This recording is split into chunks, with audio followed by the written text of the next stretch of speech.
their own and do not reflect the views of the creators, hosts, or that of Crier Media or their partners. The show may cover sensitive topics and information and discuss triggering issues. Listener discretion is advised. Dude, I'm starting the day with a little chocolate.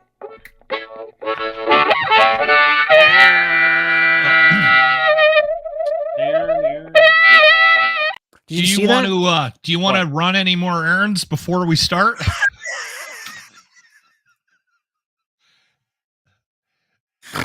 No, I'm good. I'm done running my errands. I am a little bit late. It's like we got to go a little bit late. I got some meetings. Yeah, I had meetings. We're interviewing this guy Kevin, and I'm like, Kevin, and then I go back and I look, and I'm like, Kevin J. Johnson. Is that guy?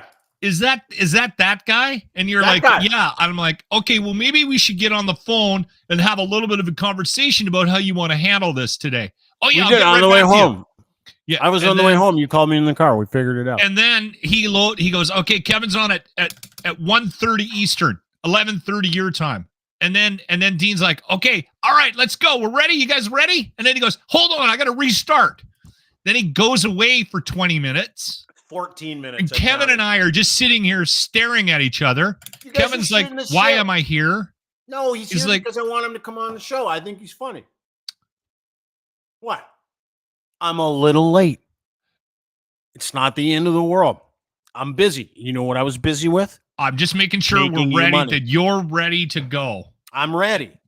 Okay, good. I'm glad. I've never been more ready. I've been watching this guy on social media for the last few years, seeing him in the news. I'm like, I want to talk to that guy. But like for a long time, everybody's like, you can't platform people from, and I'm like, I think we're past that. Although I'm glad we ran the disclaimer at the beginning of the show. Well, we do that for shows where we don't have guests as well. We do that because of you. Are we starting here today? Largely because starting sour today? I'm trying to make Kevin feel more comfortable about the disclaimer at the beginning of the show. Now, we run it for all of it. We run it for every single show. It doesn't matter if we have a guest or not. It's just our way of saying, hey, we might do something stupid, so heads up. I don't think this is stupid, though. Excited to talk to this guy. I don't think this is stupid either. But you know what? And Kevin actually made a good... Just bring him on. All right. Ladies and gentlemen, worlds are colliding. We should do a little bit of a setup so that people know who this guy is. That's what I'm doing. Yeah, okay. I'll leave that.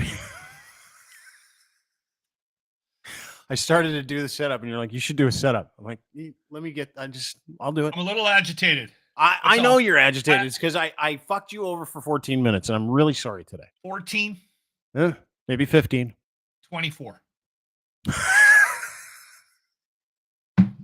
Kevin and I were counting. He's in Costa Rica. He's got a fucking pack. Ladies and gentlemen. He's on the lam.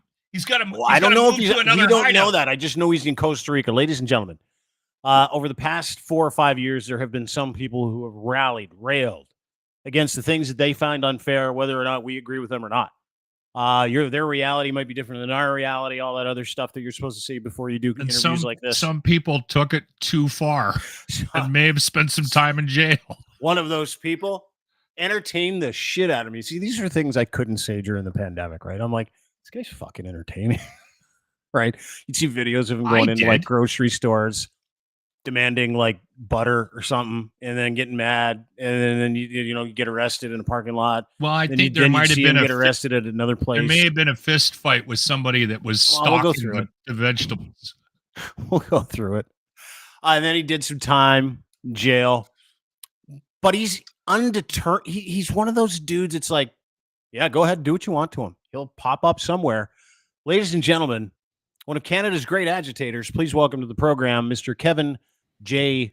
Johnson, ladies and gentlemen. Wow.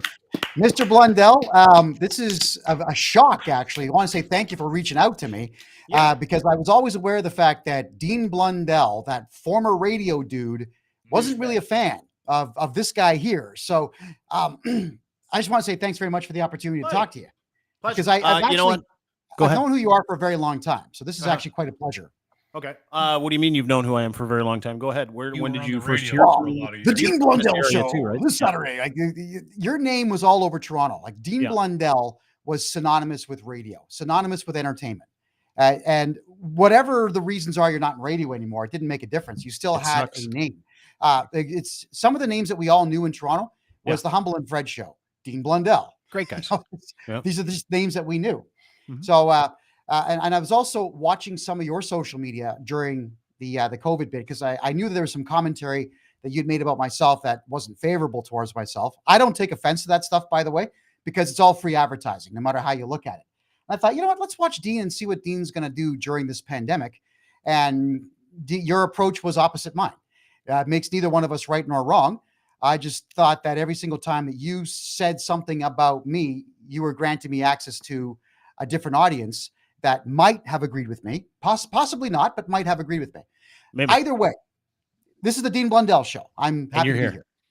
You made it. I'm really happy you're here too. I don't remember half of those things that you just said. They very may well have happened. I'm not here to debate those things.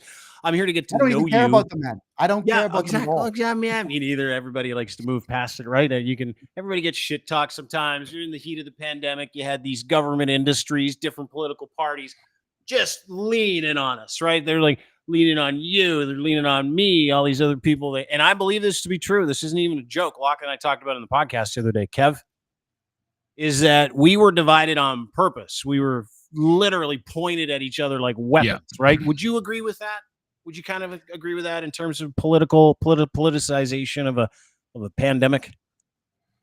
Well, I would agree with the fact that the pandemic did exactly what it was supposed. The fake pandemic, that's what I'm going to call it. Oh, you don't believe it? You don't believe it was a real pandemic? No, not at all. Because there's still yet one shred of evidence to prove that there was. But it did do what it was meant to do, and that was divide. What do you think it was supposed to? You think so? So let's back that. So we're all on the same page. Whether you believed it was a thing or not, it did divide us. Yeah, correct. Whether let's say it that way. If it was real or not, it divided families. It divided co-workers. Divided teammates on hockey and baseball teams. It divided everybody. Divided Lachlan and I. We didn't talk for like 2 days once. It was like 2 days we didn't even communicate because you're like, I'm not getting. We're men. We're not chicks, guys. What's going on there? Oh, hey, dude, there are a lot of really strong women. My girlfriend's like more of a dude than any one of us on this panel. I'll tell you that right now. But listen, let me ask you something. So let's go back.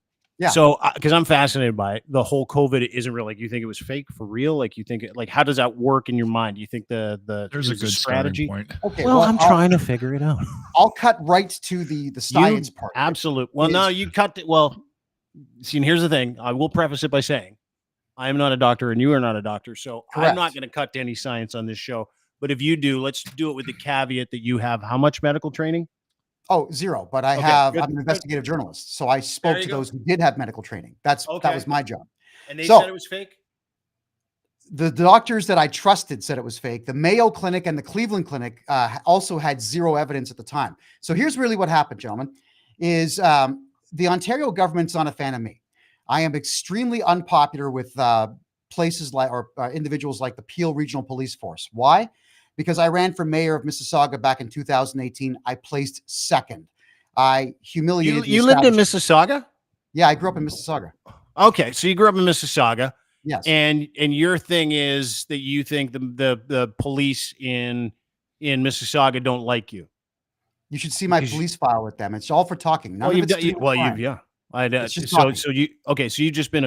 you've been a target of the police since 2018 for no reason. Since I would say the end of 2016.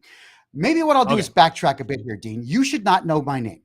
All right, you shouldn't. What I should have been doing when I was raising my family was simply working full-time somewhere. I went from the year 2000 to the year 2016 not being able to find full-time work. I put out more than 6,500 resumes. The 11 job interviews I did get, it was the same crap every time. Sorry, sir, we're not hiring white males right now. We have diversity hiring goals we have to meet. Right? Really. So because of the color of my skin, I can't work. I just began ranting and raving about that on YouTube in December of 2016. And as a result, it turns out there was a lot of Canadian-born men, white, black, whomever, but just Canadian-born, who are facing the same nonsense. My channel went from 0 subscribers to 2 million in 5 months. That's between December 2016, May 2017. YouTube? Was it YouTube? I was making $5,000 a week. $5,000 a week. You were swinging a big YouTube dick back then, weren't you? Like, dude, that's not hard work. That's hard work. I mean, I have a question. I'm sorry. And Please. First off, I want to jump in here and just say quickly, Kevin is in Costa Rica, so his signal is a little bit dicey. So if you're watching this on video, you might not get a real clear picture of him. Yeah. And if he drops off a little bit, it's just but I'm actually impressed with how strong the signal is. First off, Kevin, what were you, 16 years? You couldn't get a job? Come on. Like, I mean, let's be just garbage. Don't look. What were you trying to get? Marketing, search engine optimization, high-end sales where there was a base pay, not just commission. These are things I was looking for. And some radio stations. I was trying Were you trying to shoot higher than maybe your resume suggested you could actually take? I would have settled like down. You get these like delusions, because I'm like that, Kev. You and I are the same, baby. I get these delusions of grandeur where I'm like, I could probably be the CEO of ChatGPT. I'm that smart. Nah, I was applying for mostly middle management. I might be the whitest man in Canada, and I have been employed every waking moment since I was 12 years of age. Never had a problem getting a job, Kevin, because of the color of my skin. Where was all this being done? What province? What are you talking about? All he over. Was in Alberta, BC, Saskatchewan. Yeah. He was kind of all over the place. Well, then my sincerest congratulations. I couldn't find work, and there was a lot of men that couldn't find work as well. The reason my YouTube channel blew up as much as it did in the first 5 months of its existence was that there were hundreds of thousands of men in the same position. They couldn't find meaningful work. I mean, I did some work cutting grass. That's ridiculous. I flipped burgers for a short while. These aren't full-time jobs. This is just junk to pass the time while I'm looking for something better.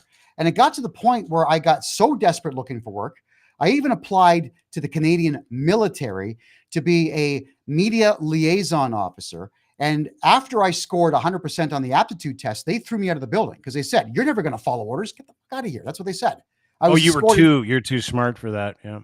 Too smart, too much of an independent thinker, whatever it might be. Mm. So maybe hold on, Kevin, again, and I want to keep this light, and I'm fascinated by your story, and I'm fascinated by the way your brain is wired. But let's I like to point out hypocrisy, my own, because I'm very self-aware, and other people's as well. I and occasionally it will happen. Do you think maybe there's an issue with the interview process for you? What, am I too handsome? Yeah. To Lachlan's point, is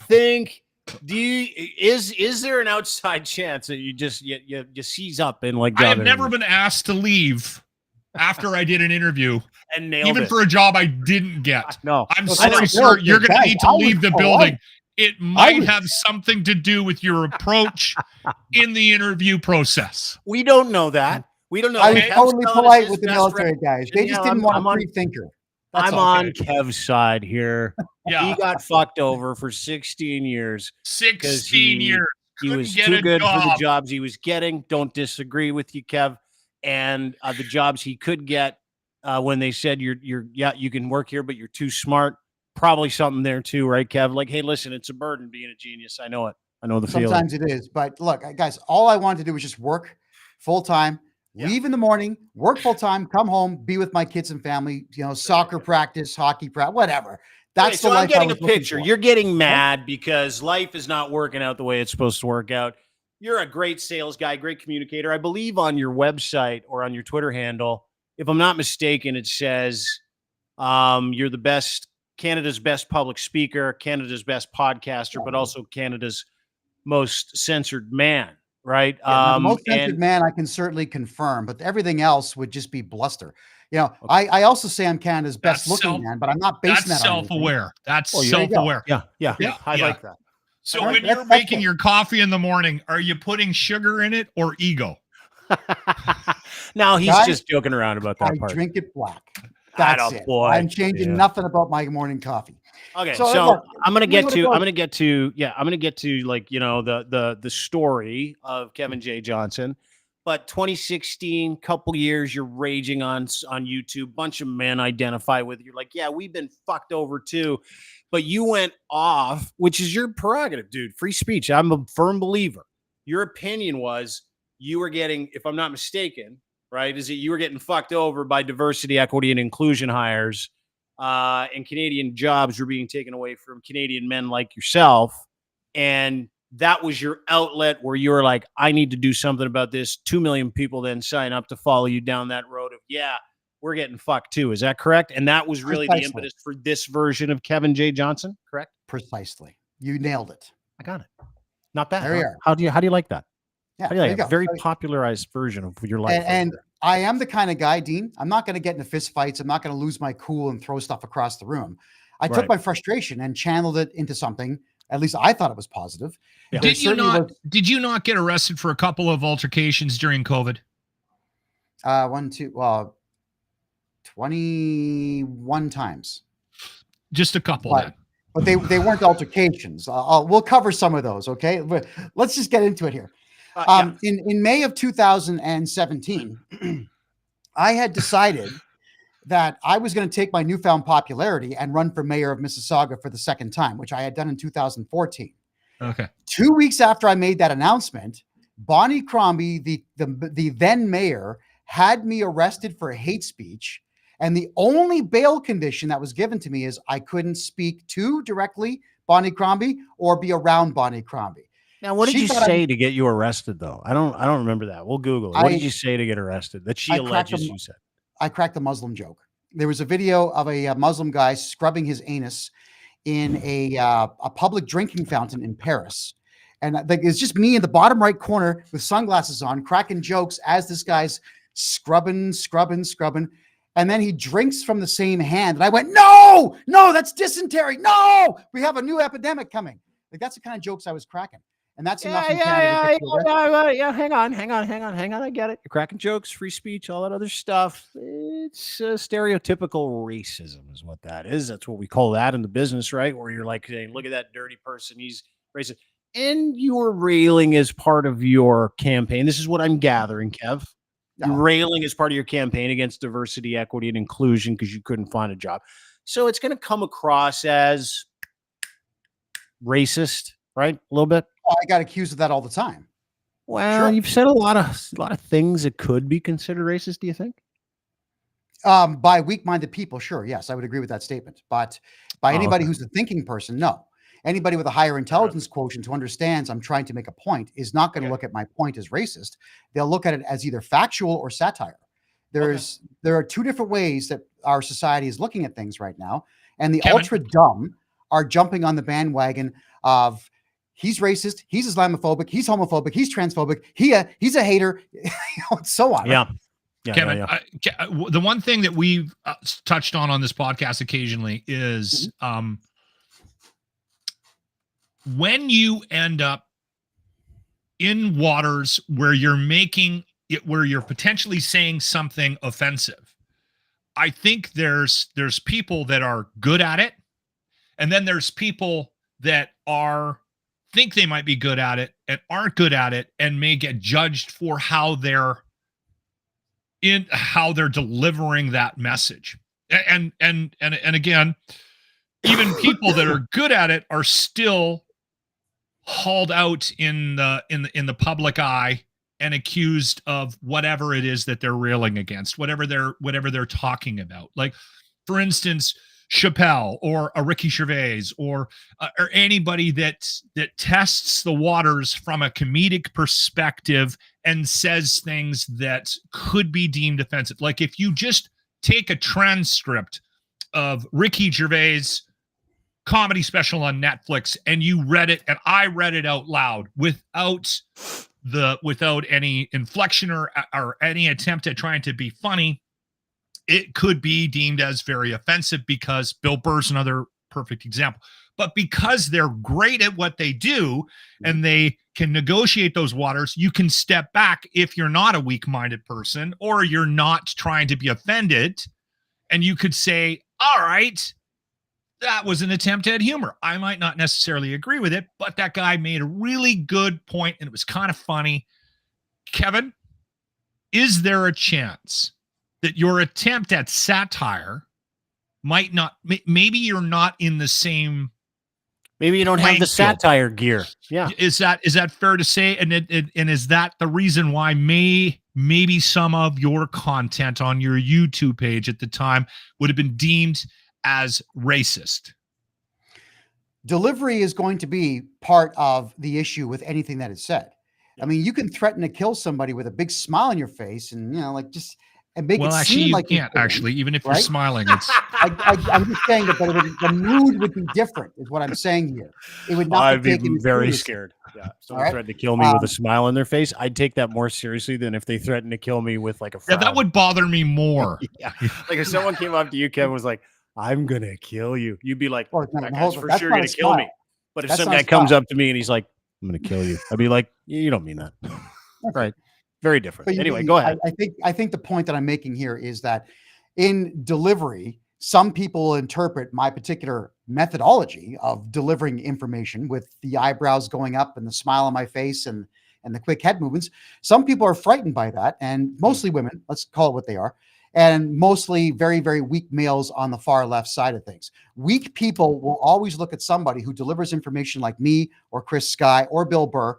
They'll look at us. I don't know if we should throw Bill Burr. No, let him do it. Let him do it. I love I'm it. going to go ahead and do it anyway. Sure. Because I love Bill Burr, and my delivery has at some points been as harsh. I'm as, sure You Bill know will what? be I got to just tell you thrilled something. by this. I got to tell you something. Guys like me, George Clooney, Brad Pitt, same thing.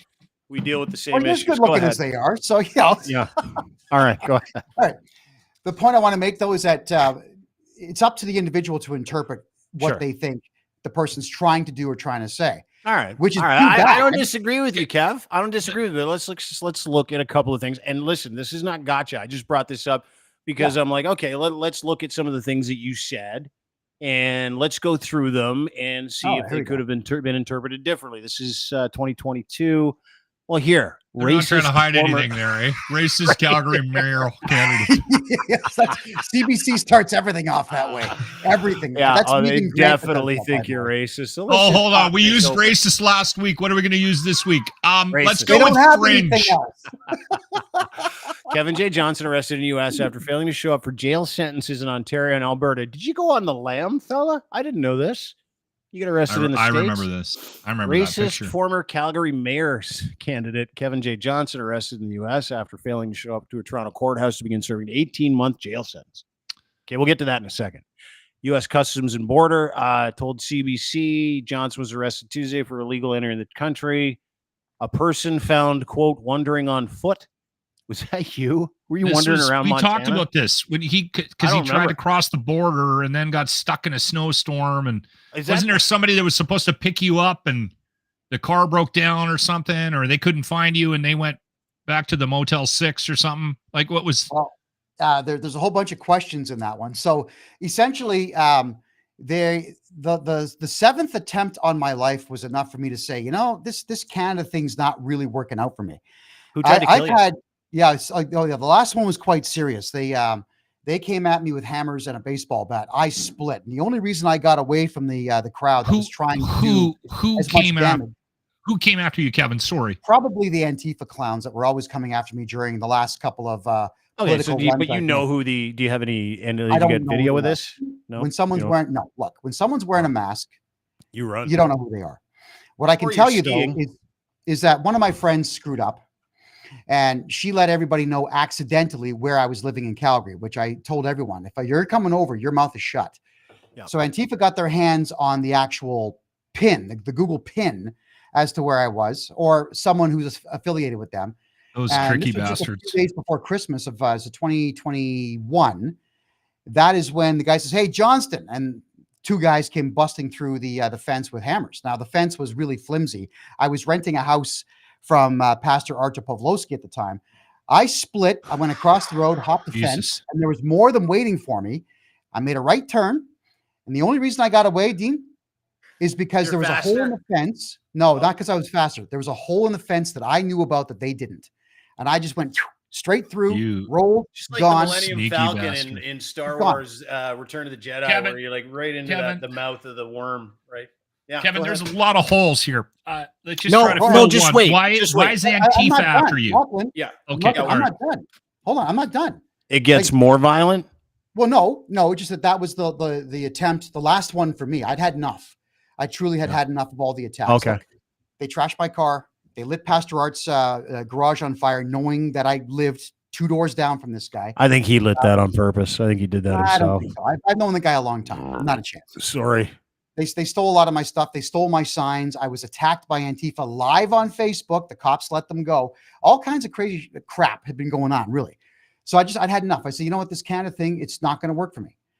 So I made an attempt to acquire asylum in the United States. It's just that, unfortunately, the night that I picked to cross the border was the coldest freaking night on record in that area. It went down to minus 48 Celsius. So I'm thinking, all right, this sucks, but I'm up to it.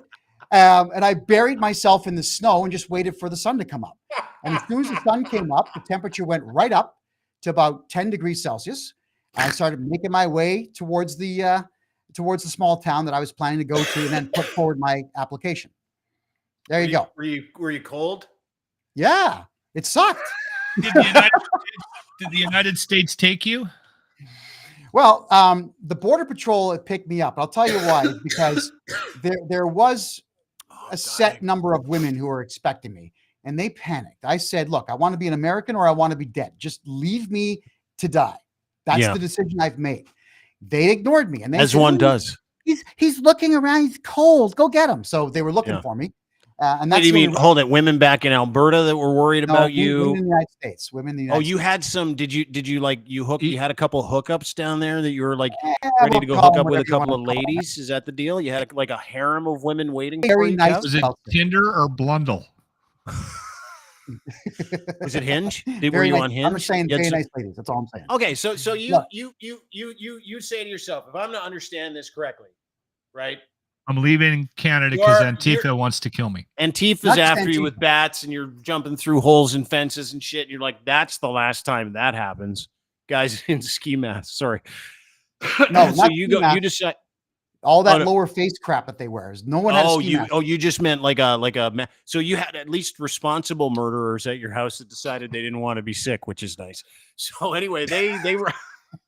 No, man, those is a great story. Your face from the bottom. You know, the necker that pulls over. Yeah, it's a dickie. Kevin, they didn't want to give you COVID. They didn't. Yeah, they took it seriously. Well, they believed in it, so sure, I guess. How long were the bats? Were they long enough for social distancing? No. Short stuff. Were the hammers on sticks? So they like, we're not getting that close. Construction hammers. I think the ones you buy for $12.99 at Home Depot. Yeah, really good one. Like a Husky is like $40. But anyway, so let me get this straight. You decide I've had enough threats on my life. Take your word for it. Guys in ski mask hammers. I'm leaving. You devise a plan. Before you go, you tell some ladies on some dating apps that are on the other side of the border in some small town in Montana that you're coming and you're going to be part of the United States because you're seeking political asylum. And when you don't show up because you're in a snowbank, from what I understand, when you don't show up, then that's when they put out the APB, the all points bulletin saying, hey, our friend Kevin's wandering around, and the police then pick you up as you were wandering around this small town in Border Patrol picked you up. Okay. Am I on the money there? No, everything except the dating app. Sure. Oh, okay. So this wasn't a dating. I'm just asking. That wasn't a dating app. You're just women that you know that these are individuals that I've known for a very long time. Not naming anybody, but a very, very long time. Is it sexual? Hang on. I want to know. I want to know if he's got a hookup from Canada. Is it sexual in nature? Well, the idea was to actually get into a car and then head down to the nearest courthouse and put forward the application. That's what it was all about. It wasn't about hiding in the United States. It was to actually put forward the application. That's what it was all about. Yeah. What happened? Well, it didn't go very well because when the border guards had me in their office, I kept saying, gentlemen, my life's in danger. You guys know you can't send someone back whose life is literally in danger. So they looked me up and they're going, holy smoke, you're this guy. So it turns out that they knew who I was based on all the media from Alberta that got down to Montana. They had no idea what to do. So these guys, they just said, here, have a seat. Here's some blankets. Here's a couple of burritos, so like frozen garbage burritos. But yeah, I even got a can of Diet Coke. Thank you very much for that. And they're on the phone for 3 hours, not knowing what to do. Like, what do we do with this guy? He wants asylum. Like, what do we do? Sure. What do we do? Many people try to escape Canada, Kevin. Well, yeah, it would be so weird, right? Like if you're a border patrol officer, everybody's trying to get into this country, and you got a guy from this country going, "Let me out." Like, and they're probably looking at you like, "Are you serious? Can we just take your place? We'll go back." serve a little time. Go. You guys think it's so great? Go. I would have definitely traded it. Okay, so they pick you up, send you back. Essentially, yes, without an actual hearing, and they refuse to take the. You're an illegal alien. I have a firm opinion on like illegal immigration. That if you come into a country illegally, you should be sent back immediately. So that's what happened to you, and Border Patrol sends you back. Yeah, that's what they did. So you go back to Calgary. You serve 18 months in prison. Is that correct? No. I go back. They dropped me off at the Saskatchewan border, and the Border Patrol said, do you have any warrants for your arrest? I said, yeah, check Alberta. There's got to be something there, I'm sure. I was podcasting until a couple days ago, and it turns out that there was a warrant, a provincial warrant in Alberta. So the RCMP drives me to the Saskatchewan prison. That one is horrible. It should not exist. Oh God, it's a bad place. At which point they then decide to drive me to Medicine Hat, where the sheriff's department picks me up. And one of them said, "Oh, Mr. Johnson, I can't believe this. I watch your show all the time." Yeah. A celebrity in lockup is he's thinking to himself. We made a stop at McDonald's for coffee. I got bathroom breaks whenever I wanted them. They actually didn't even bring out the cage truck. I got to sit in a seat in an actual Suburban. What an incredible experience, right? Wow. Get to ride an SUV and everything. Yeah. So what had happened there is they locked me up for an additional, I think it was 12 days. And then I had my bail hearing. The bail hearing. And in there, I got released into my friend's custody, where I had to endure 3 months of house arrest during the truckers' convoy in Ontario, which I really wanted to go to. But every second or third day, Edmonton cops would come by and ring the doorbell, make sure I was there. You know, like, Mr. Johnson, you can't be outside having fun. Don't you dare. Well, house arrest for like skipping out on like jail is, they take it fairly seriously. So I mean, you just accepted it. You're like, I can't go to the big party in Ottawa, right? I can't go to honk a horn and stuff. So you just accepted it like a man. I couldn't even be on the internet. So my show, my podcast at the time was still running 5 days a week. I had to pick up a static landline and, hey guys, Kevin J. Johnston here. This is the Kevin J. Johnston Show, like from a telephone. I couldn't be online. Okay. So you when do you go to jail?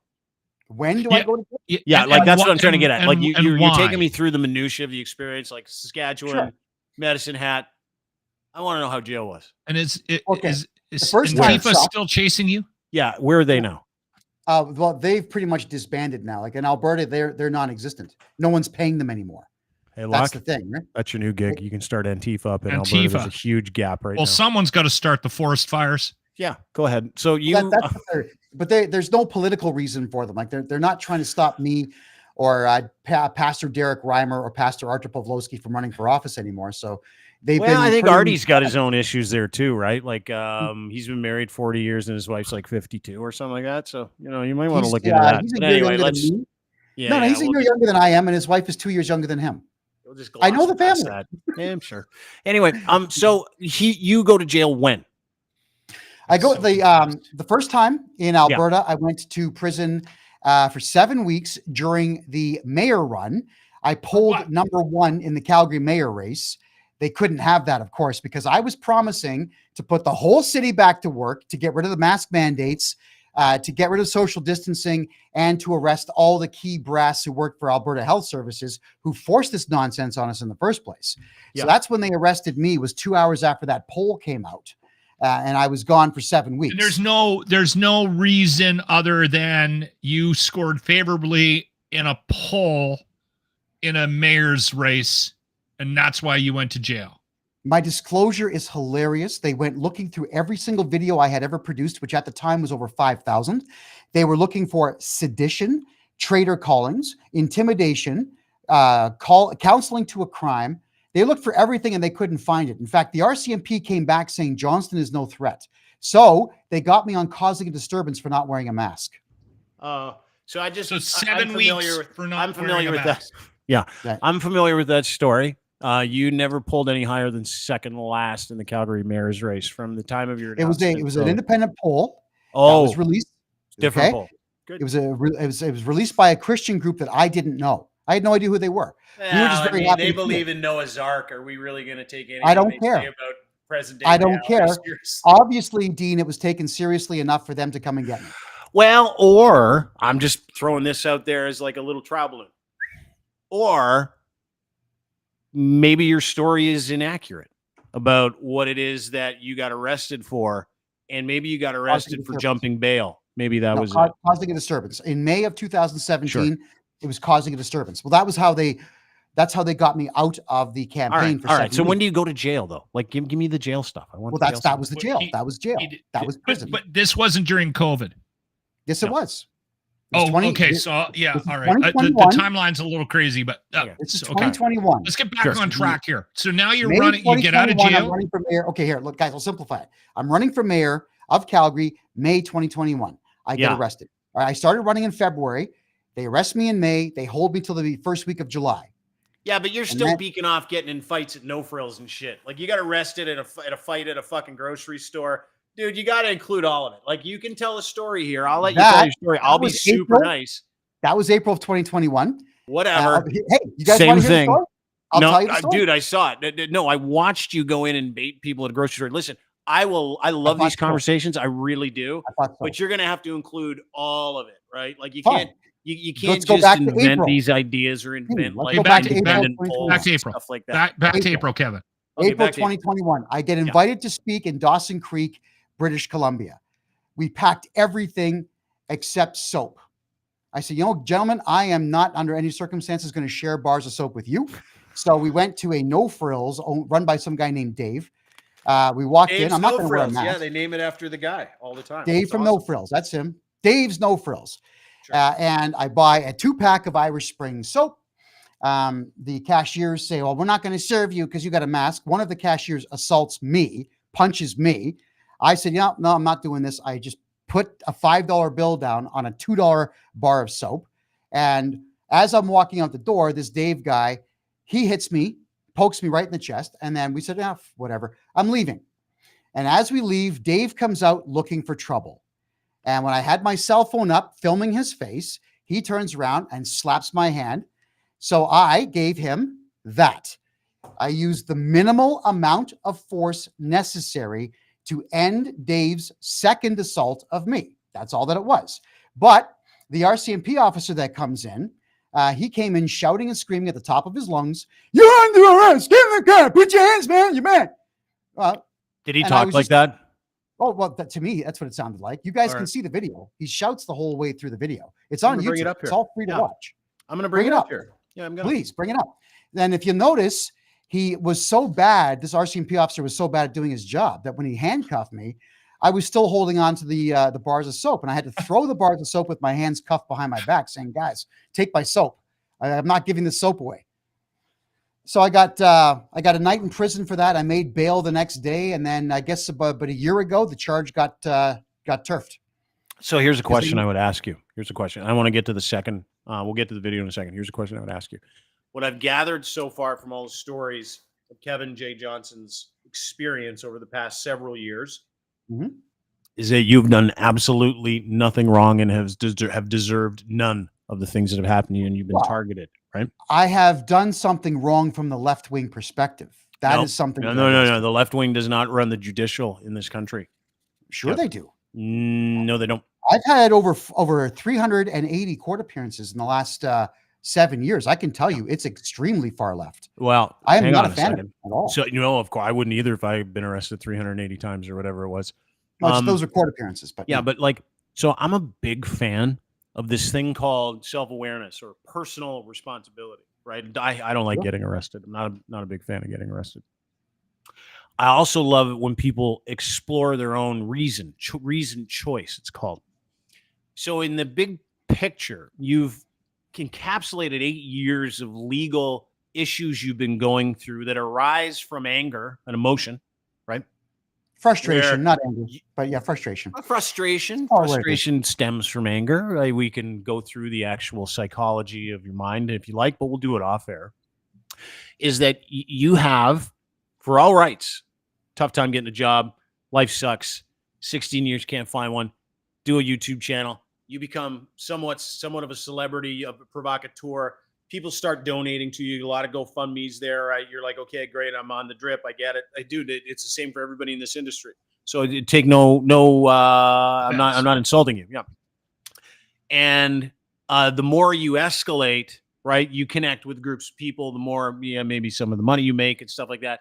You're now in Calgary, as you pointed out, and you're making a point of, I like to call it, and dude, like we all do this, put your thumb in the eye of the idea. And your idea is that you don't want to wear a mask, right? You are anti-mask. Aside from being accused of being racist, you're anti-mask, anti-vax. You think it's all fake. So you spent a lot of time and money, and you had a team, a multimedia team, right, to build the Kevin J. Johnson brand. And the brand was thumb in the eye of anybody. Personal choice is my own business. F you. I'm allowed to say what I want, do what I want. And to me, it sounds like you got caught up in the vortex of that. This is just from the outsider's perspective.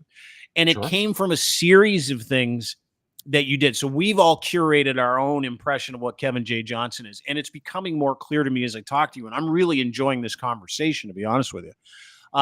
Because we're getting to... I'm a little frustrated. That's okay. You're allowed to be. What your it's frustration somewhat is. disjointed.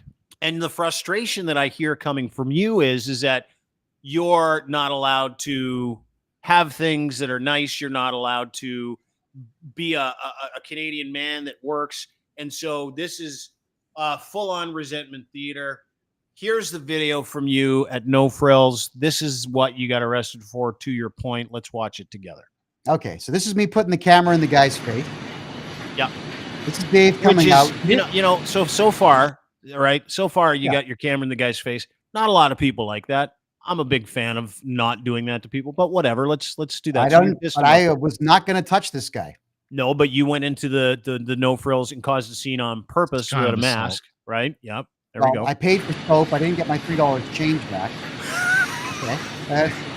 Okay, there you go. And so there's your soap. he wants you to get the hand. Oh, no. So now here's the thing. Let's go back here. That's not a punch, guys. I don't think it's a punch, Kev. No, dude, I've been punched before. That's not a punch. Not a punch.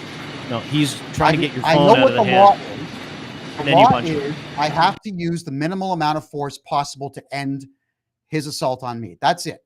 That wasn't an assault. He grabbed your phone. He didn't punch you. So that was the thing. Like, this is why I like having these conversations. No, hang on. If I was holding having these conversations, because you just told me that he punched you and started the whole thing, and you got arrested. I said slap the phone out of my hand. I didn't say punch me. Oh, okay. Well, he slapped the phone out of your hand, but you got the phone in his face. That's a personal. I think you said you got one of these on the way out. Yeah, I didn't see that either. I got a poke in the chest like that. Two fingers. Okay. All right. Okay. So that's the first time you go to jail? No. No. Okay. Second, I think. And then how long have you spent in jail? When did you get out? That was one night. I was out the next day because my lawyer made a really good bail argument for me. Actually, what was funny about that bail hearing? It was all done by phone, and the Crown attorney was trying to get me banned from the province of British Columbia until the trial could be heard, which of course is outside of charter rights. I couldn't believe the crazy stuff he was asking for. Yeah. So the bail condition was, don't talk to Dave. Don't go to Dave's store. I thought, you know what? Okay, I won't talk to Dave. I'm not going to go to Dave's store. I promise. I swear I'm not going. Yeah. And then that one was up in the air for, I guess, 2.5 years because that courthouse obviously had been very busy. They couldn't get any hearings done. And then they realized they didn't want me back in their town. So they just let it all go, which was fantastic. Yeah, because everywhere you go, you do a scene, right? You go somewhere, you do a scene, and you record it, you put it up, and you're like, I'm fighting for you. Stupid. I'm going to make a scene. You're damn right. Of course you did. Of course you did. And they kept telling you to stop, and you kept doing it. We're getting into a bit of a circular conversation here based on the fact. Yeah, no, but hold on. I'm loving it too. It's Dean Blundell, everybody. No, I know. And listen, we're excited to have you, Kevin. But let's get to the point where you're actually running for mayor. Okay, so now you're running for mayor. You're making signs. You're out. And that is after this. This is now spring 2021. You spend your night in jail. You can't talk to Dave anymore. Now you're going to run to be the leader of Calgary. My application to run for leader of Calgary was about 2 months before that Dave incident. I signed up in February of 2021. Okay. So I was running for office when all this was going on. This whole thing, because my entire campaign was wrapped around getting rid of all the COVID mandates in Calgary, making Calgary's economy #1 in the country because everybody was going to go back to work. That was my campaign. So obviously, when there was an opportunity to discuss these masking policies, the COVID policies, all the policies brought forward about social distancing and so on, naturally, I was dead set against all of that, mainly because nobody had ever proven at all that something was really going on. I filled out 105 FOI forms to every medical agency in Canada. And not one response. Freedom of Information. Yeah. Freedom of Information Act forms, which they only get 30 days to reply. Is there a chance, though, Kevin, that there may have been some question marks about COVID because there was a lack of understanding about the impact it would have on not just in Canada, but around the world? Okay, I'm going to answer that question by telling you something very simple. Okay. I went to the Trillium Hospital in Mississauga when this COVID thing started. And there's ambulances parked on like all kinds of angles. The doors were open. The sirens are on. We've never seen that before. That level of incompetence is not possible in our modern era. So we looked inside with the cameras running. They're all empty. We went right inside the hospital, empty. Nobody was in the emergency room at all. And eventually the security guards caught on to who I was. So they blocked me from going any deeper into the hospital. We proved the hospital was empty. So the response that we got from Trillium Healthcare was to ban me from all the Mississauga hospitals. Well, let me just pop in there. Is that it was, I believe, later proven, if I'm not mistaken, that the video that you recorded was not a pandemic related video and you misrepresented. That's what I've heard. I could be wrong. We're throwing around a bunch of days today. Hey, dude, I could be wrong, but I've kind of caught you in a couple of little stories where you're not including proper information. So that's what I'm trying to get at. That was in Mississauga at Queensway and Highway 10. That was during the pandemic. All right, kids, could listen, but your video in a hospital and some ambulance, a video of an ambulance is not infectious disease research. No, right? That's me proving that the hospitals were empty when CBC went ahead and said that the hospitals were full and everybody was on ventilators and the lineups were around the corner. There was nobody in the hospital. So I debunked everything that CTV and CBC had to say. That's what that was about. Debunk everything? Or did you use some creative video to suggest that the COVID was a hoax? When you go live on Facebook, you can't really edit. There's no such thing as editing video live on Facebook. All right. So Kevin, now I have a question a little bit about your wiring, right? Because I mean, I think we got a good sense of who you are. Yeah.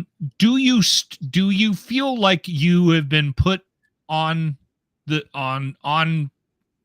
planet to do you have like a martyr complex, or do you think you need to be here for everyone's protection? Like, do you wake up every morning with some sort of mission to save us all from ourselves? That would be extremely egocentric of me. Okay. And for me, like you're almost talking about, do I have a God complex or a savior complex? And the answer is no, okay, absolutely not. But it's a fair question. It's a fair question, but I'm also going to answer it properly. No, I don't have that complex. It's not my job to rescue you two gentlemen from anything, nor anybody else. But when there is a massive injustice that is going to affect me, my children's future, society that I live in, and so on, of course I'm going to look into it, and of course I'm going to help out where I can. Okay, dude, he's like a sentinel. You know what he is? Kevin's like one of those conspiracy sentinels where he's like, and eye out for this. Okay, so let's jump up. Let's just jump. Let's just take a couple of steps ahead of. I don't think we really need to worry about filling in all the gaps here. But now you're in Costa Rica, okay, and you're essentially living outside of Canada because why are you there? Is there a reason why you're in Costa Rica? I'll answer that question. I'll answer the question if you gentlemen let me answer it in its entirety. Would that be okay? Yes. Okay. Yeah. Okay, but hold it though, dude. You can't take us on some kind of wacky goose chase here again. It's not wacky at all. It's not wacky at all. Not one bit. Okay, just yes or no answers first. Let me just ask a few yes or no answers and then get to Lachlan's more drawn out questions. So I just got a couple questions because we're going to be here for a bit. No, not really. It's a short story. Go ahead. Okay. Did you move out of Canada to Costa Rica for legal reasons? Yes or no? No. Okay. No. Did you move to Costa Rica for financial reasons? Yes. Okay. Did you move to Costa Rica? Okay. Did you move to did you have to pay someone to get you down to Costa Rica, or did you go there legally? I got on an airplane with permission and bought it. I would, but you buy the same way anybody would buy a ticket, fly, land, done. Right. That's it. $145. We'll look into that later. One more question. One more question. If you came back, would you be in legal trouble in Canada? Did you leave anything unattended to legally in Canada before you left? Well, the province of Ontario, they want me to go and rot for 18 months in prison for contempt of court, but that's on appeal right now. Okay. Now we're getting somewhere, Kev. This is exciting. I'm excited. Now, you're honest. Now, why are you in Costa Rica? Give us your reason. Yeah. You promised. He's wanted in jail. Yeah, I promise, Kevin. Okay, good. Promise. So after the mayor bit, after the podcast that we were doing in 2021 with COVID and me running for mayor, it was huge. The numbers were off the charts, huge. There's a massive amount of money coming in and so on. The government didn't like that, obviously. So after the campaign was done, I got an additional 40 days of prison time, then 15, then 12, then house arrest, then fines, then they took my car, then they locked all my bank accounts up. So like I'm scratching my head thinking, well, what the hell am I going to do with my time? I love Calgary. I love the city of Calgary. And I had this little studio space that might have been 15 by 10. And I would get in front of the computer and I realized, I can't do anything here. There's no money here. I can't get a job here. Like people see me, like, oh yeah, Kevin, I voted for you, but you can't work here. That nonsense. So it finally hits me. If I want to work and make money and utilize my skill set for something that actually benefits me and my family, my family's future, I can't be in Canada. No. So I had also at that time been looking at places like Florida, Texas, Barbados, Panama, looking for places that might. Did you look into Russia, Pyongyang, North Korea? No. No. Well, Russia I would go to for a vacation, but Pyongyang, hell no. Brother. You know what? Do it. Go to Russia for vacation. I want to dig into your trip down there. So are you a landed immigrant in Costa Rica, or are you there? How long have you been there? Yeah. I've been here 5 months. 5 months. Okay. Yeah, 5 months. Plan on coming back, or you plan on becoming? I don't know. And you don't know? I really don't know. I mean, like I just when you have a job down there. I am doing relocation for people here. I'm helping people who want to move to Costa Rica or Panama or Mexico get that done. So while I got down here, here's the good news about Costa Rica. There's a lot of you don't have to SNED at a gas station or anything for money, do you? Like you've got a legitimate way to make some kind of income down there, correct? Yes. Okay, good. I'm just checking. Yeah, absolutely. Absolutely. Okay, Yes. okay. So while I was helping people move their finances and whatnot here to Costa Rica, getting properties bought, because Costa Rica is the place to buy on the West Coast, not the East Coast, the West Coast for making profit on your property. It turns out that a lot of people who watch my podcast were also having a great deal of difficulty with the Canada Revenue Agency. Now, I'm telling you, man, they're all saying like, what do I do? I got these threatening letters. So I just started saying, send me your letter. Let me see it. And it turns out, Dean, that these letters that the CRA are sending to people are written by AI. And everyone, like over 300 people have sent me these threatening letters. AI is telling everybody in Canada, you owe between $50,000 and $56,000. It's those magical numbers in there. I'm thinking, okay. So not only, Dean, am I helping people move to Costa Rica, but I'm helping them get rid of their tax debts too. And I'm doing it from here where there's no license required to do what I'm doing. Wow, but it works out then incredibly well. Okay, and, there's no censorship here, right? So since I got to Costa Rica, I went from 18,000 followers on Instagram to almost 67,000 today. Congratulations. It's just because there's no one's blocking IP addresses. Okay. You can. Okay. So let me just. I want to pop back. Lots to unpack here. Yeah, there is a lot to unpack. I've written a couple of things down. No. There's a lot to unpack. That was my next question. Was it worth it? Like from a knowledge standpoint, from what I know compared to what the average man knows, that was worth it. You're smarter than me now, for sure, guaranteed. Well, guaranteed. All the Costa Rican stuff, and feeding into it, was it worth it? To Lachlan's question, another question I would buttress that with. not everything in life is worth it, gentlemen. I mean, there are some correct. things in Canada that just weren't worth it. But Yeah. at the same time, would I have known that at the time? But even though Wouldn't have some done this things that stuff. I did, they weren't profitable, they may not have been worth it from a financial standpoint. They were worth it from a knowledge standpoint. Okay. So Right? fair enough. So I don't me- let me- regret any of that based on what I now know. Okay. So learning experience aside, what it sounds like you do, it sounds like you got on a flight to Costa Rica and you stayed, and you're helping other people like you that have similar issues in Canada, whether they be cultural issues, or in your case, you believe it's a political issue, or in a lot of people's cases, tax issues. Is that correct? Mostly financial. Okay. So you're helping people dodge taxes and move to a different country. Eliminate taxes legally and move to another country. Are you It's all in the wording. It's all coming now, together. hold on. Listen, I rail against the increased cost of living here in Canada all the time, and I'm shocked by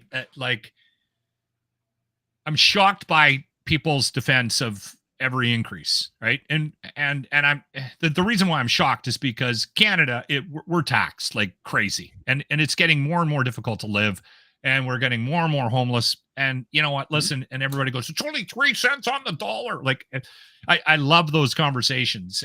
The one I really love is, but we're giving you a rebate. We're taking it and we're giving it back to you. It drives me absolutely insane. So I'm not a tax guy. I'm not the guy that's sitting here going, we have to pay tax. But we do have a country that is quite nice to live in from my perspective. So I will pay my share. I just think that we got to do something to stop the spending, because every day Trudeau's on the TV right now and there's $1 billion for this. And every time he says it, I'm like, our taxes are going to continue to go up, and they go up at every level. Yeah. Did you pay taxes when you lived in Canada, Kevin, or did you try to find ways to avoid paying taxes? How honest would you like me to be on that one? Okay, well, you're in Costa Rica. No one can get you, so let it all out. It wouldn't matter anyway, gentlemen, because I've told this story before in Canada. Hit it. In the year 2000, I spent 4 months trying to culminate all my paperwork to get my taxes done, and I still owed them money. And I was scratching my head thinking, wait a minute, hold on. Nobody paid me for the 20 hours per week for 4 months for my time to get this stuff done. And nobody paid me to get this paperwork done. Then I paid an accountant, and then I still owed them money, according to them. So, Dean, I sent them a registered letter with my social insurance card, telling them that I am returning this to you because I can find no evidence of a signature I have placed on a contract you've put before me. You have exactly 90 days to return this card to me and prove to me that I must pay taxes, or I will discontinue reporting for the rest of my life. They did not reply, and I stopped reporting in the year 2001. Are you Freeman? Oh, God, those guys are idiots. No. Those guys are idiots, but they all... No, those guys, they do stupid stuff like take over houses that aren't. Those guys are morons. That's ridiculous, Kevin, can I ask you another question? And again, listen, this is not a judgment question. Have you ever been diagnosed with anything, like any kind of? I was once court ordered to go and see a psychiatrist. Okay. And we sat in his office, and after about 45 minutes of just chatting back and forth, he's tapping his pen. He says, "What the hell are you doing here?" The judge said, "Come," so I'm here. He just writes things down saying this guy's normal. And then we just proceeded to have a conversation for the last 15 minutes of my time. The diagnosis. His professional diagnosis with you was you seem normal, you can leave. Exactly. Didn't do anything wrong. Yeah. Do you think you're normal? No, I do not think I am normal. I think that the way that my brain works is outside of the norm. I think that my particular perspective on how the universe works is absolutely outside of the norm. I see patterns that other people don't see. I see things other people don't see, and I hear things other people don't hear. Okay. Typically what I'm hearing, gentlemen, is I hear BS from others. The whole school system, for example, is garbage. The idea, like philosophically speaking, the idea of authority existing is insane to me. Now, we're all born the same way. We're here for the same reason. Our fathers lied about wearing condoms. That's it. So what makes one person special over top of another? What gives one human being authority? I never agreed or believed in authority from that stance. Knowledge and accountability generally. Like if someone has the ability to be knowledgeable. I'm all of a sudden on common ground with Kevin. Yeah. Okay, so I knew we'd find something. That's the tag, right? Is that there are a lot of people, you know, and we joke around. I'm having fun with Kevin today because I find this story absolutely It's hilarious. fascinating. It really is. But you know, we joke around and it's easy, right? It's like low-hanging fruit in the capacity where people are like, are we taxed too much? Well, fuck, 100% of people are going to say, yeah, of course we are. Well, Do it's you like the something like government involvement in 70% your life? now. 100% of people are going to say, no, I don't. But Kevin takes it to the extreme. And it, again, I'm trying to understand your story.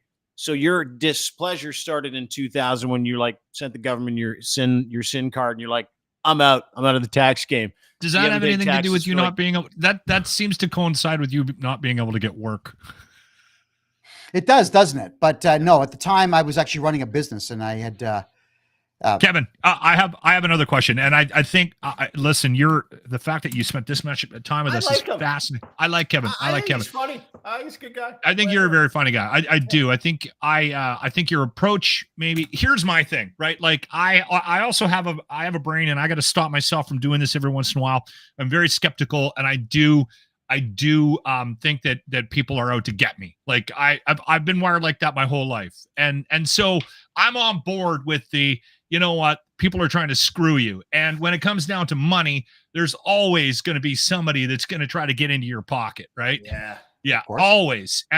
But I also am, kind of where the buck stops with me, and this is where my question comes in, is where you lose me in the conspiracy theory of the world's out to get us is that there's some organized sort of thing behind the scenes. Like that's where I have. And they're overly concerned with him.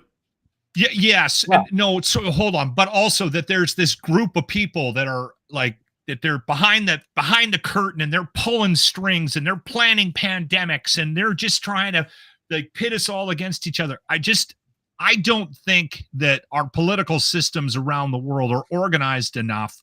And I just think that a lot of times certain things happen to us and it's a product of the world that we live in. Do you think there is a cabal, an organized effort behind the scenes to control our lives and mess with us and make us move to Costa Rica so that we can escape the overly woke world that we now live in, right? Do you believe that there's that sort of that group? It's a movement. It's a special operation against you the brought world. up Antifa, but earlier. Okay. Well, it's called the World Economic Forum, if that's what you're asking. So you do believe in that? Oh, yeah. Okay, hold on. Gentlemen, I'll tell you why. Is because I did read Klaus Schwab's book, The Fourth Industrial Revolution, where he comes out and he says he's a billionaire and he wants to have a one world government. He also went out of his way to talk about race, where he said this is not my words. This is Klaus Schwab's words. He said that he needs to reduce the population of white people because white people have the highest propensity for revolution when they are treated unfairly. He also said that they would like to have more Chinese people and Asians in there because they do what they're told. This is Klaus Schwab, not me. Now, when you've got billionaires talking like this, I do pay attention. Now, I'm not going to sit there and say that Klaus Schwab's meanderings are going to influence everything I do in this lifetime. But I will say that when there's people out there who are seriously into money and they are seriously telling you what they want to do, you should pay attention. That's what I'm saying. Okay. Totally agree. Now let's just take this up. I'm a big fan of fact checking. Yeah, fact checking. Big fan. We'll put a bow on this. To Lachlan's point. Okay. So you said Klaus Schwab says he wants to depopulate the earth of white people and wants more Asian people, correct? You said that Klaus Schwab said that? That's correct. Okay. So let's bring this up. Definitely that's an article on you. I think they're overbought. Is that my name? Population comparisons. Oh, here we go again. Hate speech. No. I'm on the wrong. No. I'm on the wrong one. Sorry, dude. I legitimately am. This is where you were accused of hate speech. Muslim loathsome example of hate speech. Okay, no, not that one. Hang on a second. Let me go get the other one. Oh, there's my lawyer, Ian McQuaig. Congratulations. Was he your lawyer? Yeah, Ian. See, this is where I lose. I just think that I don't think there's this effort to populate the world with more Chinese people. And that that's where I get lost. And this is why conversation. This is what I like doing. This guy. Hang on, this is what I'm like. No, you said Klaus Schwab said it. So anyway, here we go. Depopulation quote. This is from June 29, 2021, Reuters. depending on how you feel about Reuters. I feel pretty good about Reuters. They're okay. Well, yeah, no one likes things that disagree with them, though. They're okay.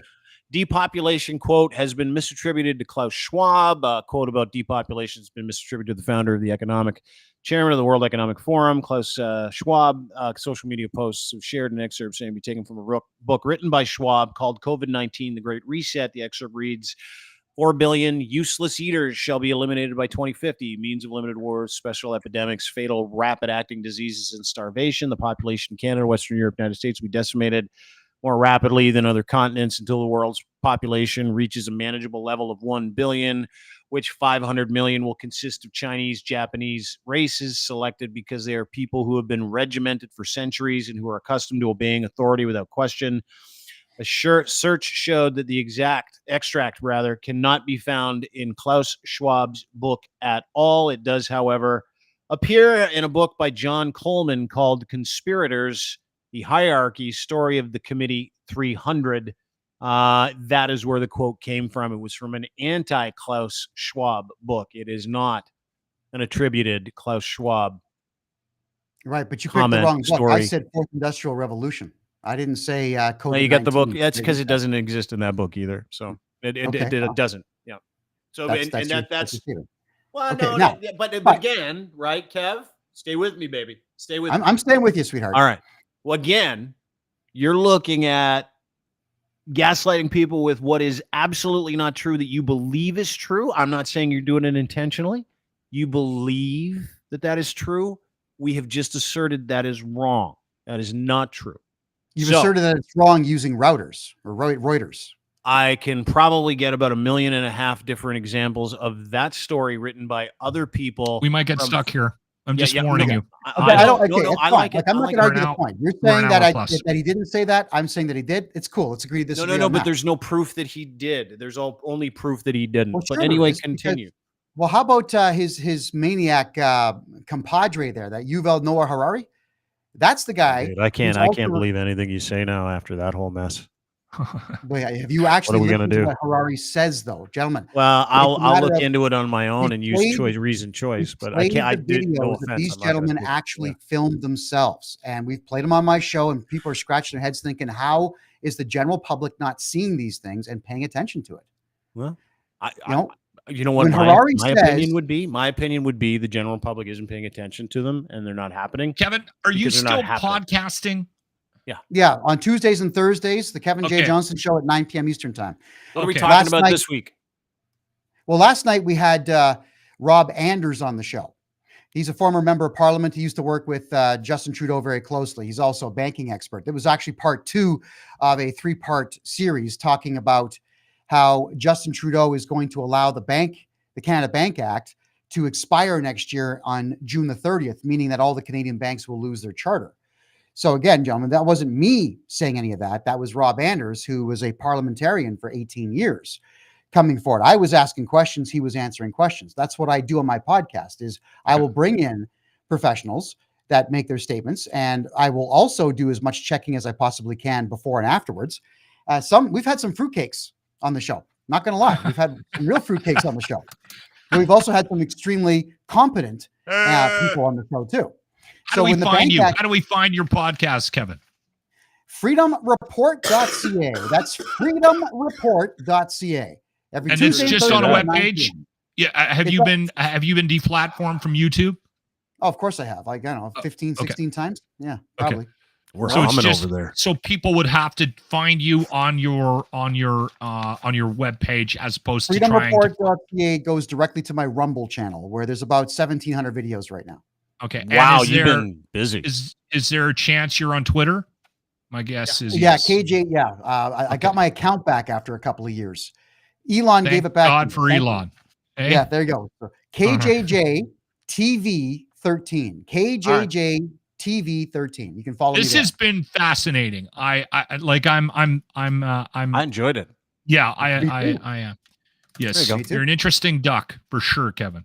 Yeah, Kevin, I would say this as I'm going to come at content a little bit differently. I actually apologize for calling everybody on your side of the equation hillbillies for 4 years. So I apologize for calling you guys hillbillies. Well, I accept. Okay, buddy. I appreciate that. And saying you are less than other people, that is not true. You're just like everybody else trying to figure it out, but you've got an angle, you got a thing, you got some bluster, you got all that stuff. And I will say this, Kev, my advice to you as a man to another man from listening to your story and as you explain it would be a couple of words you should look into. I think everybody could do this. Here's some stoicism for you, Kevin. Self-awareness. Like, what part do you play in the chaos in your life? Because as a guy court dates, 22 different arrests, I would think about it. Like my dad always used to say, I know what the answer is, Dean. I got a big mouth. I know exactly. Yeah. Oh, I know. Right? Yeah, you can't help. I got yourself. a big mouth. It's an emotional thing. But my dad used to say to me, and I'll leave you with this, Kev. Yeah. If one person has a problem with you, maybe it's pretty equal. Maybe it's two people that just have a problem. I could fill a room. Everybody has a problem with you. You might want to look into what you're doing. And I'm like, sure. I was 12 when my dad told me that. Totally got it right away. And then so I would tell you the same thing as a man to a man, as a content guy, and to a guy who's doing content. I would say, give her, dude, give her. And I appreciate the honesty about your situation and having the stones to come on this show. Anytime someone comes on, it's like, it's unfriendly territory, right? But we're trying to talk to other people. You're cool about talking to us. I wish you as a human being nothing but peace and happiness. And we'll talk to you soon, Kev. Well, Dean, look, this has been an absolute pleasure. And I'm just going to tell you that I do not disagree with what you just said. I am well aware of who and what I am. And I am well aware of how I am perceived by set groups of people. I think the only thing that I would ever say in my defense, even though defense is not required in this, would be that anybody who's on the far left who disagrees with my stance would never be a customer anyway. The customers I do have are the ones that either think like me or need someone who thinks like me to help them with their issues.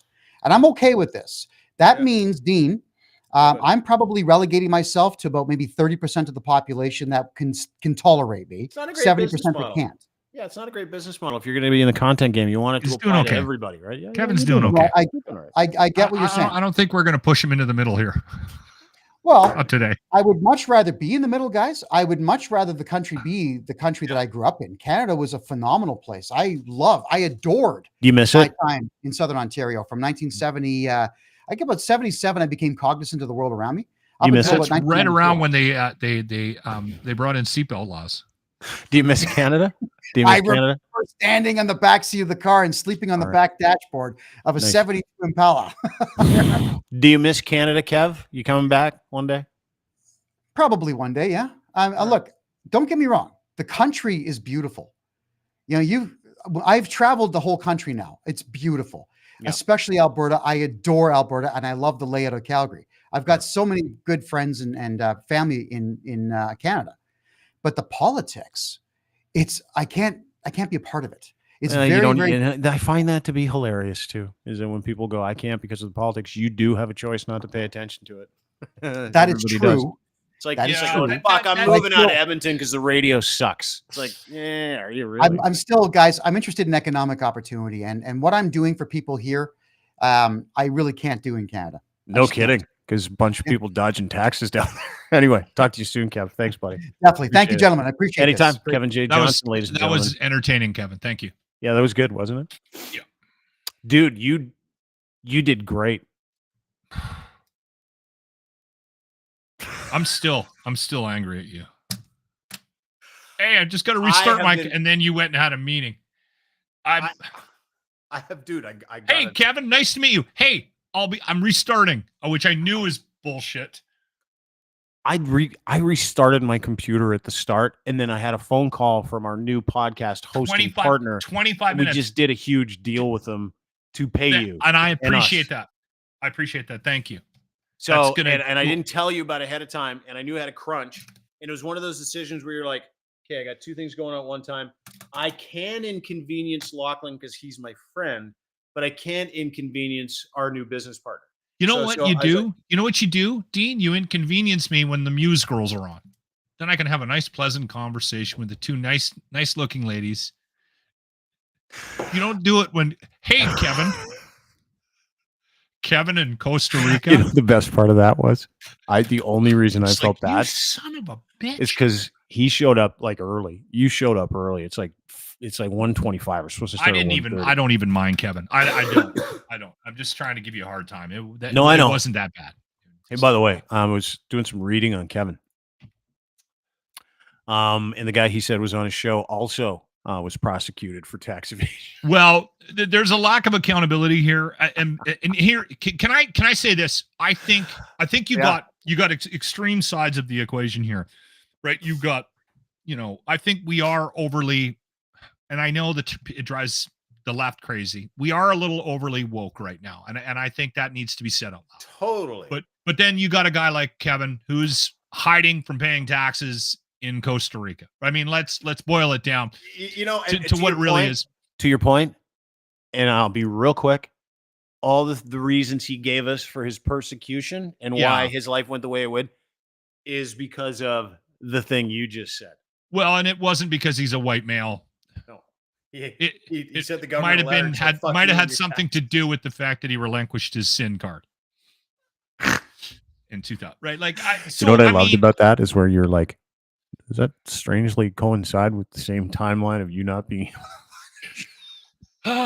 So, but again, I think what we've done to ourselves in this world, this very divisive world, this, and we're very divided still, even though I think there is an attempt now to try to open up the lines of communication with people like Kevin, right? And Dean and Kevin hooking up today and having a conversation, as disjointed as that was and as frustrating as that was. Really why I did it. I mean, we do need to still question things that are happening in the world around us. I think we do. I think you can go too far and you can end up in Costa Rica, but I think there is a time and a place to ask questions about what's happening to us. And so that's a good thing. Mm-hmm. That's kind of been beaten out of us because you go, if you say it out loud, you say any of these things out loud. And again, it seems a little misplaced me mentioning this after having Kevin J. Johnston on the podcast. But when you do question things, and when we did question things, COVID, for example, people did get persecuted. So Kevin's not wrong about that. He just took it to the next level, right? Like I was saying this, and we kind of touched on it yesterday. Listen, with the combination of social distancing, with the combination of the mask, with the vaccine, I realized that I was just doing my part. And if you break each individual piece down, the mask, the social, all of it, should we have closed this down? Should we shut down at this time? There's quite, back in the day when you did question it, you would get hauled out.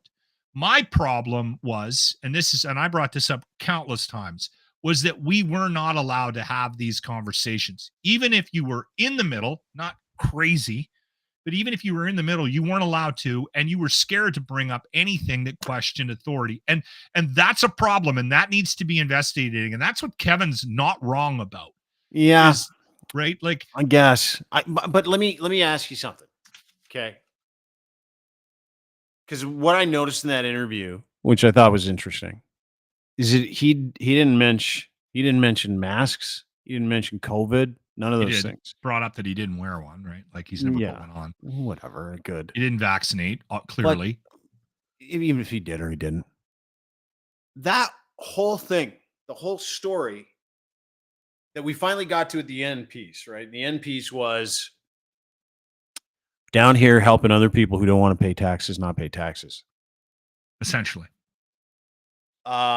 Every arrest, the story about him running for mayor, which we debunked in the middle of that, which he never pulled any higher than last or second last. No receipts. I don't think technically he was even a candidate. No, not really. He just because he couldn't run because he didn't live there long enough or something. And that came with a fundraiser. Everything he does, support me because I got arrested. I need money. Fundraiser, everything. Fundraiser. Almost like, the one-man rebel news show, right? Yeah. Where he's an interesting doctor.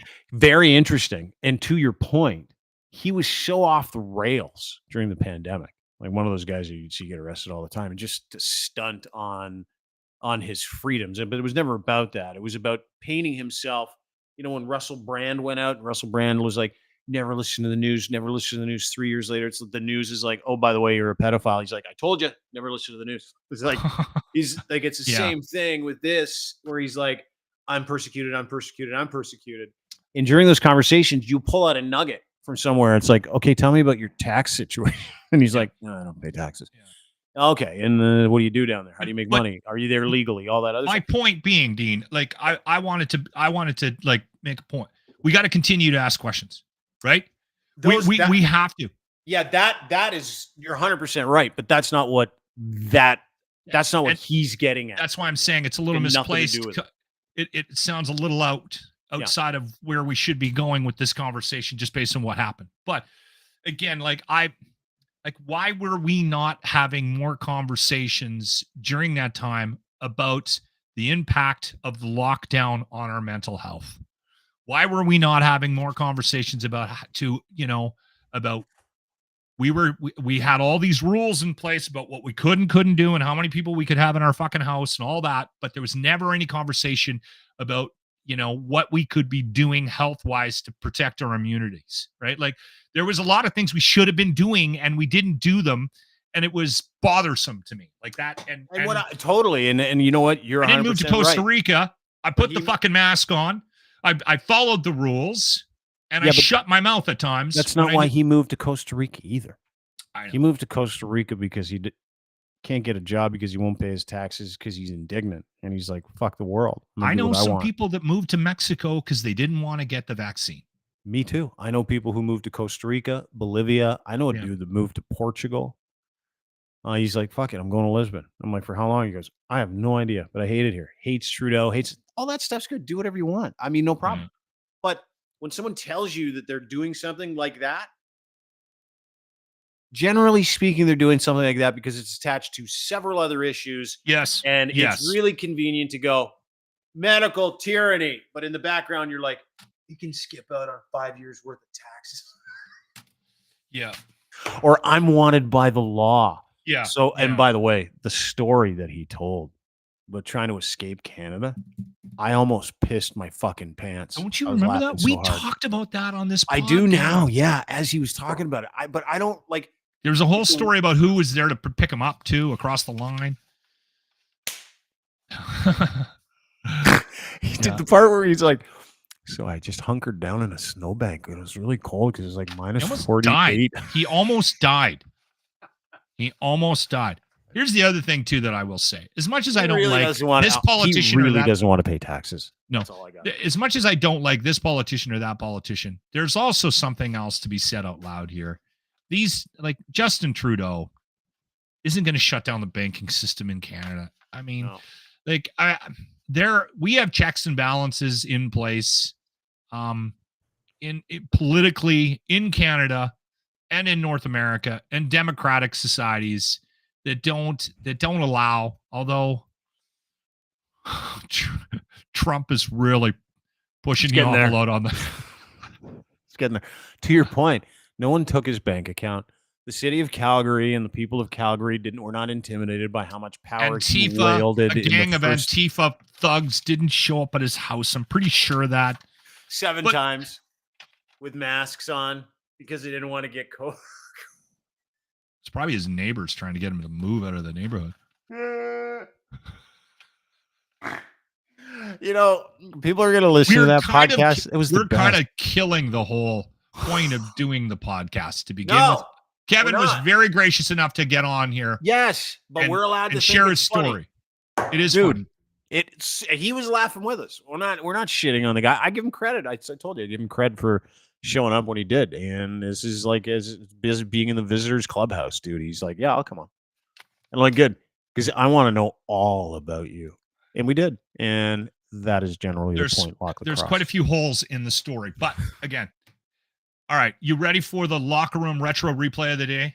Brought to you by Ardent Roof Systems and my man Stacy Dissatel, Owen Corning's #1 platinum partner, guarantees his work. Yes, I am. What do you have for us today?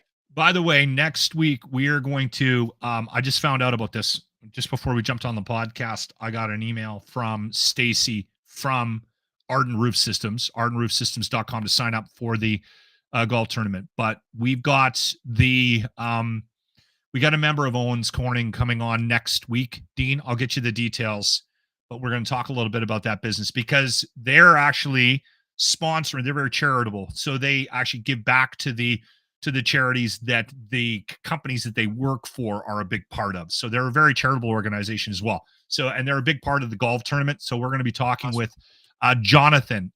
His last name is escaping me right now, but that's next week. I'll keep you posted on that. Cool. All right. So this one kind of speaks for itself. I wasn't aware of what a cuck was. Did you know? Do you know what a cuck is? Yeah, it's a dude who's a kept man. Okay. Effectively. And I wasn't kept man. I was confused about cuckolding. Yeah. So this was a conversation that we say it again. Cuckolding. Yeah. Cuckolding. Yeah. It's a sexual fetish with an individual who gets turned on by their partner having sex with someone else. We had a long discussion yesterday about cuckolding. Yes, we did. Okay, now I'm not sure I'm clear on this. So this is a fetish, right? Yeah. Okay, I've seen some videos, but I'm very confused. Who initiates this? I don't know if it's the man or the woman that would initiate it. I don't know. And maybe people can Probably send both, me a I guess. note on this. But I always thought that this was more of a punishment for the man. No, That the men are into it. The men are into it. The men like watching and like There are some videos where it like looks Jimmy's like a watcher. It does look like sometimes the man doesn't like it and that she's punishing him. That's his fetish, is like being punished. Being upset about like it being called like a wimp and like, okay, check it out, I'm way more man than you are. I'm glad I met you. And now I have a better handle on cuckolding. The locker room topic of the day. We were discussing what you thought your last words might be. Then it turned into a conversation about cuckolding. It's only, it's a natural progression. Okay. From last words to this. Now, we did get a clarification. It's not so much a fetish. Yeah, Bob was upset because we called it a fetish. He said, it's a kink. Okay, and then he brought up pegging. With a winky face, he texted Okay. in. All right, Bob's got some kinks. He's got some not busy fetishes. weekends. So we learn things. We learn things from you. So thank you, Bob. Pat also said it's nature's way of taking the weak out of the gene pool. Cuckolding is. Well, does somebody have to die afterwards? Like, Well, now I'm reproducing because they don't get to make the love, right? Oh! Right? So the guy in the chair, he's the weaker end of the species? Yeah, he's the cuck. Okay. Sounds like a word I shouldn't be able to say on the radio. It'll probably get added to the list after the show. There you go. Your whole definition. See, not a lot of people on the radio. This is what make you so special on a radio lock. This is what made you what you were. You know not what? A lot of radio guys don't have enough of a suspended ego that they can go into a break like that and go, explain this to me. Something that everybody's well aware of that you missed. I didn't know what it was. I knew what it was, but I didn't technically know what it was. Actually, what makes that even funnier is that was from one of our live broadcasts in Jamaica from a sandals resort when we went down there with 10 other radio stations. And every other radio station was talking about some huge news that happened in the royal family. And we spent the whole morning talking about being a cuck. And that other shows would be turning around going, what are they doing? What are they doing? It's like not talking about the news. Well, it's news to you if you don't know what cuckolding is and you want to have that conversation live. Sexual fetish in which an individual gets turned on by their partner having sex acts with someone else. This is absolutely not in my wheelhouse of kink. I would not be able to watch somebody go after my wife. Yeah. But the dude, that would be a bad day. Yeah. To me, that's called divorce. To some guys, it's a massive turn on, right? I don't get that. Those guys, I want to know what's in their head. It's like the same we dude. should get somebody that does that on the podcast and then have an hour and a half podcast with them. Let's talk about I would love to. Dude, these are my favorite podcasts to do. Everybody out there in Radio Land, you can get all upset. You can say, what are you doing? Why aren't you interviewing news people? Why aren't you talking about the news? I'm so exhausted by it. The Dean 1.0, Fat Dean, is making really good friends with Dean 2.0. And this is the stuff I want to talk about. Fat Dean. Cuckolding. I want to Yeah. have Fat Dean's back. It's just, you just look skinnier. Yeah. And he's a bit of a snack to the ladies. A bit of a middle-aged snack. You are a middle-aged snack, by the I way. really Go to the feel like Dean- one. The Dean's store to buy that shirt. Maybe you're a Middle-aged snack. Yeah. You can get it at the Dean store, which is in the description of the podcast. You get a bunch of stuff there, including Save Lachlan shirts. Go and do yourself a That's favor. on the lock store. The locker locker room room store. I could merch put page? Save Lachlan cross shirts up on the Dean store if you want. Yeah, do it, because we still need to make you money. And the less Arden- money we make from that, the more money we make from that, the less money I have to ever think about giving Never you. pay me. The ArdenRoofSystems.com webpage is where you sign up for the golf tournament that is happening Friday, July 5th. Actually, a couple of people reached out to me. They've signed up. It's going to be a good day. Still looking for sponsorships as well.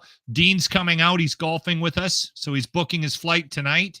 He's looking at his Avion point. But No, TD Rewards. okay, you're getting a flight out here and you're going to stay with me and we're golfing on July 5th. Do I have to stay with you? You do not- I hate that. I'm not a good stayer at people's Okay, houses. well then Like, don't stay, but please come you out. get uncomfortable, like where you're at someone and you go into their space. come and over you're in for their dinner and then you kitchen can- and you're like, Yeah. I want to grab a coffee, but I don't want to ask because I hate asking people for shit. I'm the worst house guest ever. But I will stay with you if there's a clean space. There's a Sheets are clean done, and if Deb's there, because if you're just you and me, No, someone's gonna Deb's get always here. alcohol poisoning and eat a whole kielbasa. Is what I'm saying. We're good. We're good. Deb's always around. All right. Yeah, we'll have I'm a coming. babysitter. Okay. You promised me. July 5th, I will be there for the Arden Roof Systems golf tournament in support of Stollery Children's Life Program, Child Life Program. Really appreciate it. I will And be on there. Friday, we'll see you at Monster Pro Wrestling. Get your tickets. And if you are interested in going, send me a note. I'll hook you up with the way to get tickets. Okay. The guest list is full. Okay. All right. Yeah, you filled it up. Hey, I digital filled it media. up. By the Figured. way, I also have a very funny video for you to show to see. We'll show that to you tomorrow or the next day. I went down to the lair, they call it. It's where they practice for Monster Pro Wrestling, and did a little promo video with Massive. We got to play it tomorrow. Yeah, it's Thursday, so it'll be like the day before the event. We can maybe get them to sell some Beat tickets at the gate. Yeah, yeah. Anyway, we'll leave it at that. All right, I don't want to know anymore. Thanks, buddy. All right. Lock And the cross, Muse at Lock Girls Cross. tomorrow. That's happening? Yeah, big time. Okay. The Muse girls are back. I think Emily Riley might be joining us. Muse Massage Spa, one of our partners, clinical sexologists, educators, advocates, owners of Muse Massage Spa, 1290 Finch Avenue West here in the beautiful city of Toronto. And What's you go the to Dean deal? musemassagespa.com. The Dean deal is you DM them, go to their contact section on their website, send them a quick note, say, listen, I'm looking for the Dean deal, $50 off any visit, and very discreet. And they'll kind of help educate you as to how the therapeutic portion of going to a body rub parlor works, because it does. I thought it was a I'm salad, on this. I'm up on this. These are good people. Yeah. salad tossing. Oh, by the way, it's like next week there, it's kink week. I've seen some ads. Oh, dude, it's awesome. You can Yeah. I don't have one, so I'm good. But Are you sure 100%. you don't have any kinks? No, I don't think I do. No. I It's have really things that I like, but I don't have but kinks. are you? 100%, yeah. I don't have I had a conversation with like somebody. Jimmy likes pregnant women. Well, yeah, but Jimmy's got a handful of them. Like he's got a baker's dozen, I think. Baker's dozen of kinks. Anyway, No, Muse I was girls having are a on board. conversation with a guy who was very upset about me bringing up one of his kinks in a very public manner. And it wasn't a very severe kink, but like when we mentioned that he had this kink / fetish, because there's a bit of a difference, he was like, it's not a fetish, it's not a kink. But then when you really take a look at it, like when you really step outside of it, I'm like, dude, you like this. Oh, but save it for tomorrow for Emily and Riley. I want to know what it is. I don't even want to know what it is right now, but I want to know what it is Because he's tomorrow. mad at me for bringing it up, so I'm not going to bring it up again. But Give him a different name. okay, Barry. It's probably his real name. Kind of like I told my buddy Carl. Craig Stevenson I wouldn't mention him on this program anymore. It's like, dude, did you say my name on the podcast last week? I go, what are you talking about? This is a couple months ago. I do Something about remember me you doing brought up- something stupid at poker. And I'm like, probably. And he's like, can you not do it anymore? So I said to my buddy, Craig Stevenson, you bet I won't drop your whole name on the podcast anymore. Is this the guy that has a bunch of really serious beliefs that no one agrees with anymore and you don't want him at poker? Yeah. Also Well, the no same wonder he's guy that pissed off. Also Craig Stevenson, who will go unnamed, was the same guy that came out of his bedroom at a poker party at his house with handcuffs and like a 12-inch dilly. And I was like, what's that? He goes, well, we got some new flair upstairs in the bedroom. He goes, everybody's into this, right? And I'm like, no, not everybody is into that. And the whole place got quiet. And my buddy's like, okay. And he turned around and went back upstairs, came back down. Poker was not the same after that. Poker was not the same. Everybody's like, who's the big blind? Who's the small blind? Okay. Yep. You know what? I'm going to go. And slowly people started to filter out. And my buddy, Craig Stevenson, who has the dilly handcuff kink, who I will go nameless. It's funny that He's you're like, having was a it me? poker party at his place and he's into pegging. He goes, was it something I did? I go, chances are, yeah. Yeah. Might have been the show and tell of all the sex toys you and your wife at your buddy's fucking poker party, dude. Might have been it. He's like, well, everybody's into that, right? I go, no, actually. He goes, thank God I didn't. Thank God of what? Thank God I didn't. My buddy Craig Stevenson. It's like, thank God I didn't get out the apparatus. And I'm like, yeah, I don't need to know any more of that one. You and your wife just go have a great time tonight. He's like, all right, thanks. All right, I need a nap after this one. Yeah. Thanks for doing that. Okay, thanks, buddy. All right, Locked and Cross. See you tomorrow. Yeah, you betcha. Follow him on Twitter at Locked and Cross. He's my friend. He can be your friend too for $9.99 a month. Not even $999. $9.99 a month. He's hoping to get 1,000 friends so he can make 10 grand a month. It's actually not a bad idea. Charge people for friendship. We live in a world where that could be a possibility. Anyway, have a great day, everybody. Appreciate you being part of the show.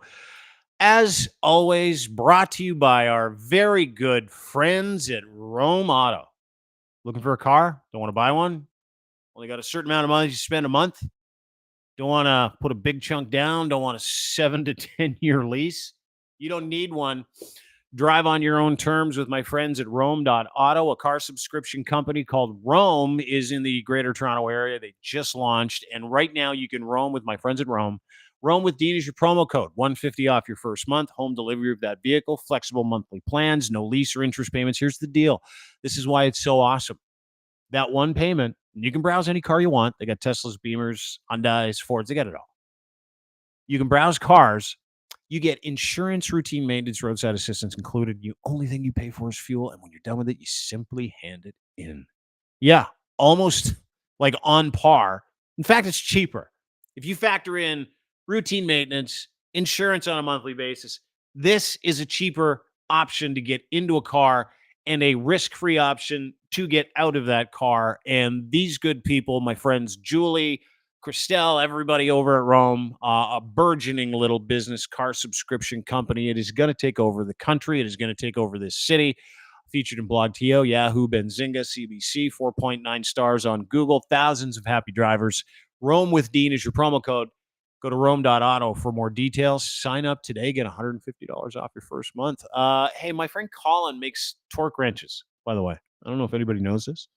Colin Livingston, he's the owner, operator, founder of Can Torque. It's a hardworking torque wrench tool expert solution, a shop out of Edmonton. They give you the very best in sales, service, rental, calibration, maintenance, and custom fabrication of industrial torque tools. Torque tools, super simple. Canada's Can Torque is the top-of-the-line torque and tension tool specialist, flange maintenance systems, impact sockets. You can rely on the very best quality in the world. And how I know this is this gentleman is all over the world. I think he just got back from China, was in Dubai, operates in Canada for heavy industry around the world. He's been doing it for 20 years. Colin is it, and they get solutions for bolting things that you cannot find a bolting solution for. Any loosening or fastening solution. Need a torque wrench, proudly Canadian, owned and operated and manufactured here in Canada. Edmonton, Alberta, as a matter of fact. So if you want to see their products, they've got a full range on their website.